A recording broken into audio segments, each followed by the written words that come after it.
Hello, I am Neena Mahajan from Spiritual Academy for Commerce. Today we are going to discuss the very important topic, that is the triple column cash book. Triple column cash book क्या होता है, हम सबसे पहले इसे discuss करेंगे. Triple column cash book में 3 columns होते हैं. रिसिप्ट साइड पे भी 3 कॉलम होते हैं और पेमेंट साइड्स पे भी 3 कॉलम होते हैं. कौन कौन से? Cash, bank and discount. हमें कैश से रिलेटेड ट्रांजेक्शन्स को भी रिकॉर्ड करना है, बैंक से रिलेटेड ट्रांजेक्शन को भी रिकॉर्ड करना है और डिस्काउंट से रिलेटेड ट्रांजेक्शन्स को भी रिकॉर्ड करना है. तो हमारा परफॉर्मर रहेगा date, receipts, ledger folio, cash, bank, discount. ये तीनों cash, bank, discount receipt side के हैं. उसके बाद फिर date, payment, ledger folio, then payment side पे कैश, बैंक, डिस्काउंट. तो ये हमारा ट्रिपल कॉलम कैश बुक का परफॉर्मर रहेगा.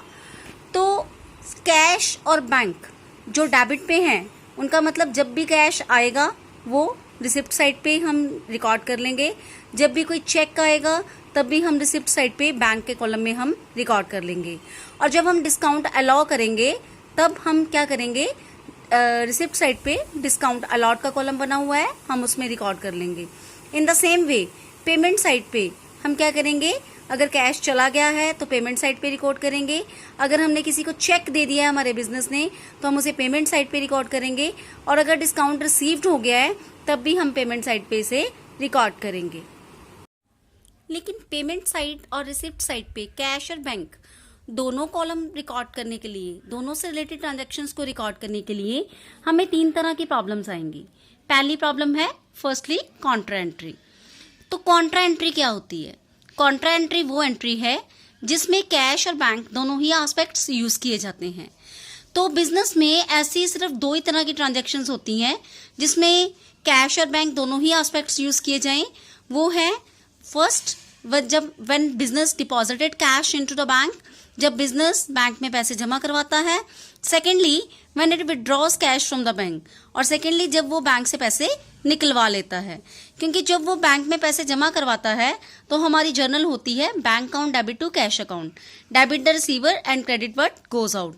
और जब वो बैंक से पैसे निकलवाता है बिजनेस के यूज के लिए तो हमारी एंट्री होती है cash account debit to bank account, मतलब कैश आ रहा है और बैंक दे रहा है.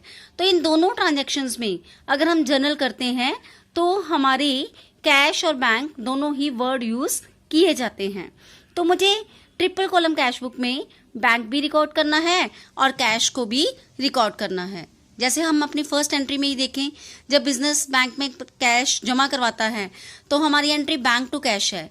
इसका मतलब हम रिसिप्ट साइड पे बैंक के कॉलम में, क्योंकि बैंक डेबिट पे है और रिसिप्ट डेबिट पे होता है, तो ट्रिपल कॉलम कैश बुक में हम रिसिप्ट साइड पे बैंक के कॉलम में, ये है हमारी रिसिप्ट साइड, और रिसिप्ट साइड में बैंक के कॉलम में हम क्या लिखेंगे, बैंक के कॉलम में अमाउंट लिखेंगे. लेकिन हम वर्ड कौन सा यूज करेंगे, टू कैश, क्योंकि क्रेडिट साइड पे टू कैश था. ये देखिए यहाँ पे था बैंक टू कैश, तो बैंक के कॉलम में रिसिप्ट साइड पे रिकॉर्ड करेंगे और वर्डिंग टू कैश लगाएंगे. और हमने कैश से रिलेटेड ट्रांजैक्शन को भी रिकॉर्ड करना है, तो हम ट्रिपल कॉलम कैश बुक की पेमेंट साइड पे, क्योंकि हमने कैश वर्ड को पेमेंट साइड पे रिकॉर्ड करना है, तो हम कैश के कॉलम में यहाँ पे ट्रांजैक्शन को रिकॉर्ड करेंगे लेकिन वर्डिंग यूज करेंगे बाय बैंक. तो इस तरह से हम बैंक और कैश दोनों की रिकॉर्डिंग ही ट्रिपल कॉलम कैश बुक में कर लेंगे. इन द सेम वे जब कैश विड्रॉन किया जाता है बैंक से तब भी ऐसा ही, क्योंकि कैश डेबिट पे है, डेबिट साइड रिसिप्ट साइड होती है, तो रिसिप्ट साइड पे हम कैश के कॉलम में टू बैंक यूज करेंगे और अमाउंट कहाँ रिकॉर्ड करेंगे, कैश में, रिसिप्ट साइड में.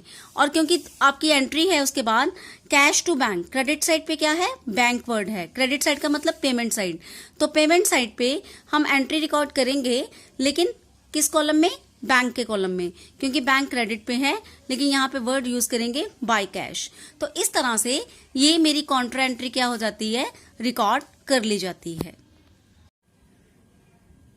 तो जब भी हम ट्रिपल कॉलम कैश बुक में कैश और बैंक दोनों ही एक ही ट्रांजैक्शन में जो एस्पेक्ट आते हैं रिकॉर्ड करेंगे, तो हम लेजर फोलियो के कॉलम में सी लिख देंगे दोनों तरफ जब भी हम रिकॉर्ड करेंगे, क्योंकि सी का मतलब कॉन्ट्रा एंट्री होता है. उसके बाद हमारी सेकंड प्रॉब्लम है when the cheque is received from any person by the business if did not give it to the bank on the same day, then in this case bank account is not debited on the day when the cheque is received. Simple सी बात है कि business को किसी से भी check मिला तो बिजनेस ने क्या किया, उस चेक को सेम डेट पे बैंक में जमा नहीं करवाया। अगर बैंक में डिपॉजिट नहीं हो रहा तो बैंक अकाउंट डेबिट भी नहीं होएगा। तो हम फिर उस वक्त क्या करेंगे, अगर चेक, मैं एग्जांपल लेती हूं, अगर चेक मोहन से 20,000 का 19 जुलाई को मिला है और बैंक में डिपॉजिट भी सेम डेट पे हो गया है, तो हमारी जर्नल रहती है bank account debit to Mohan. Bank ले रहा है और मोहन दे रहा है। तो इस ट्रांजैक्शन को अगर मुझे ट्रिपल कॉलम कैश बुक में रिकॉर्ड करना हो तो हम ट्रिपल कॉलम कैश बुक की रिसिप्ट साइड पे इसे टू मोहन से रिकॉर्ड करेंगे और बैंक के कॉलम में इसे रिकॉर्ड कर लेंगे। लेकिन अगर चेक सेम डेट पे रिसीव नहीं हो रहा, आई मीन टू से सेम डेट पे जो चेक रिसीव हुआ है बैंक में डिपॉजिट नहीं हो रहा, मैंने एग्जांपल ली है, if cheque is receive from Mohan on 19 July but deposited into bank in the then 21 July, तब जिस दिन हमने चेक रिसीव किया हमारे बिजनेस की बुक्स में एंट्री होएगी cheque in hand account debit, क्योंकि बैंक ले नहीं रहा है तो बैंक को हम डेबिट नहीं करेंगे। चेक इन हैंड आ रहा है और मोहन दे रहा है, cheque in hand account debit to Mohan account. और 21 जुलाई को जब हम वही चेक बैंक में जमा करवाने जाएंगे तब हमारी एंट्री होएगी bank account debit to cheque in hand account. अब जो कि पहले देखिए 19 जुलाई की एंट्री, इसमें कैश, बैंक और डिस्काउंट तीनों ही वर्ड नहीं है, इसका मतलब हम उसे अपने ट्रिपल कॉलम कैश बुक में रिकॉर्ड नहीं करेंगे। 19 जुलाई की एंट्री को हम ट्रिपल कॉलम कैश बुक में रिकॉर्ड बिल्कुल भी नहीं करेंगे। लेकिन 21 जुलाई की एंट्री में बैंक अकाउंट डेबिट है तो हम इसे बैंक अकाउंट में रिकॉर्ड करेंगे रिसिप्ट साइड पे, क्योंकि ये डेबिट साइड पे आ रहा है। तो टू चेक इन हैंड लिखकर रिसिप्ट साइड पे बैंक के कॉलम में पैसे डाल देंगे, क्योंकि ये पैसे हमारे बैंक के पास आ रहे हैं। तो ये था हमारा सिस्टम कि जिसमें हम ये चेक करते हैं कि हमें जो चेक मिला है वो सेम डेट पे बैंक में डिपॉजिट हुआ है या नहीं हुआ है। तो जब भी हमें चेक रिसीव होगा तो हमें फर्दर स्टेटमेंट में ये रीड आउट करना पड़ेगा कि उस चेक के बारे में कोई फर्दर बात तो नहीं हो रही, कि जैसे चेक हमें मिला है 19 को, उसके बाद हम सारी स्टेटमेंट पढ़ेंगे कि कहीं पे वो चेक बैंक में डिपॉजिट किसी और डेट पे तो नहीं हुआ और उसके बारे में लिखा हो। तो हमें सारी स्टेटमेंट को पढ़ना पड़ेगा जब भी हम चेक रिसीव करेंगे। लेकिन आगे अगर स्टेटमेंट में कुछ भी नहीं लिखा हुआ तो हम ये एज्यूम कर लेंगे कि वो चेक जिस डेट पे मिला है उसी डेट पे बैंक में डिपॉजिट हो चुका है। अगर वो उसी डेट पे बैंक में डिपॉजिट हो चुका है तो bank account debit to Mohan हो जाएगा, मतलब टू गिवर। लेकिन अगर वो उसी डेट पे बैंक में डिपॉजिट नहीं हुआ तो जिस दिन मिलेगा चेक उस दिन हम एंट्री करेंगे cheque in hand account debit to giver account, और जिस दिन चेक इन हैंड को बैंक में जमा करवाएंगे उस दिन एंट्री करेंगे bank account debit to cheque in hand. तो ये हमारा था चेक रिसीव करने का प्रोसीजर।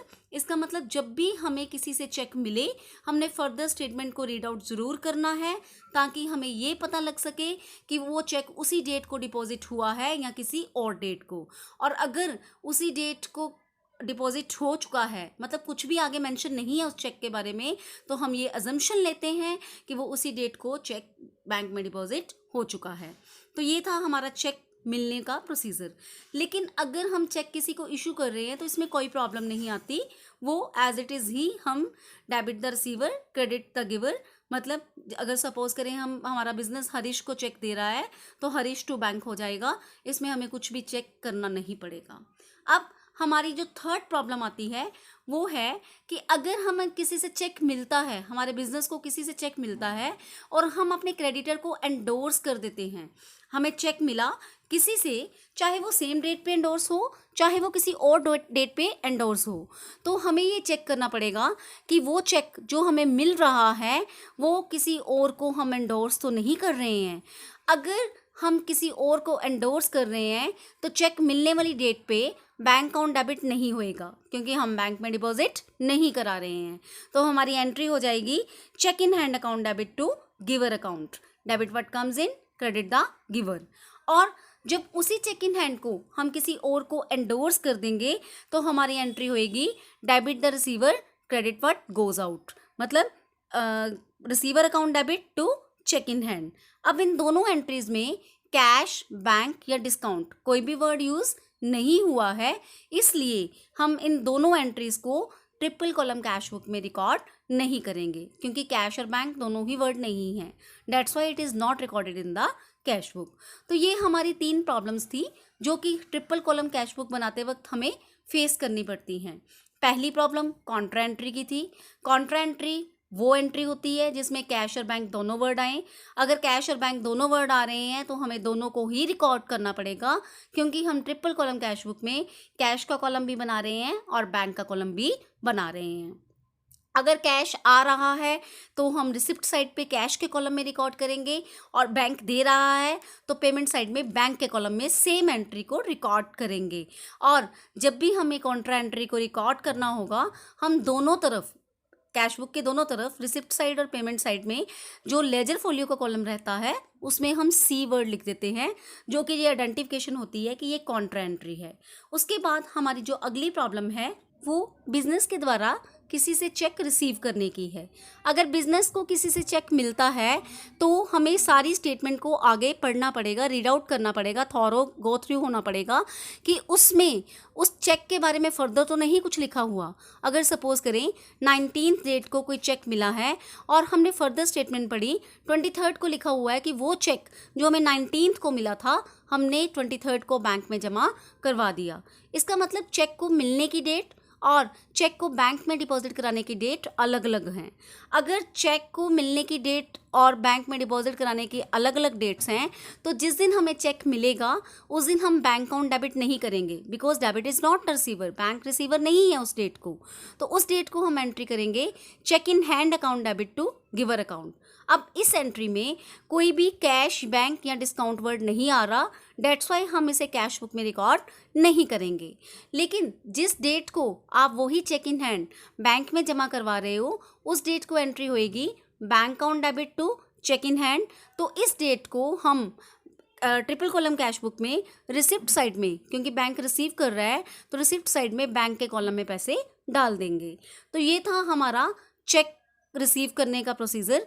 इसमें हमें आगे गो थ्रू स्टेटमेंट को होना पड़ता है. जब भी हमें चेक मिलता है हमें चेक मिलने के बाद वाली सारी स्टेटमेंट को पढ़ना पड़ता है कि कहीं उस चेक का जिक्र दोबारा तो नहीं आया है. अगर उस चेक का जिक्र दोबारा नहीं आया है तो हम ये एज्यूम कर लेते हैं कि जिस दिन चेक मिला है उसी दिन बैंक में डिपॉजिट हो गया है. तो फिर हम एक सिंगल एंट्री ही करेंगे, जिस दिन चेक मिलेगा उस दिन bank account debit to giver account.